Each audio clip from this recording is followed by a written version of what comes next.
طيري بيخوفه، طيري يخاف ما يجي عليه، طيري صار مخلف وقام يخاف حبيبته.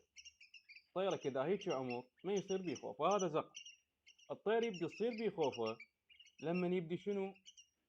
لما يبدي الطير اللي عندك يدقدق براسه، صارت بيخوفه، قام ياكل وحيد الطير بعد مو بحاجتك. وليش كان يجي عليك؟ يعني انت توكله، مصلحته وياك الاكل، قام ياكل خلصت المصلحه، قام شنو الطير اللي عندك ما يجي عليك، شو تسوي له؟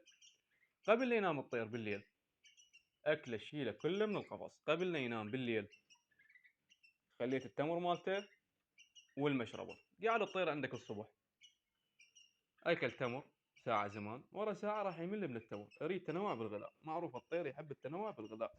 ورا ما يقعد الطير اللي عندك الصبح، ورا ساعه كنا تجيب له اكل. شوف، بهالطريقه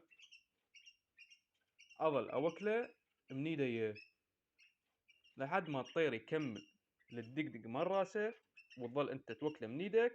الطير ورا ما يكمل الدقدق مال راسه يرجع طبيعي. تحياتي للجميع. هاك صار الطير شبعان، قبل شوي وكلته.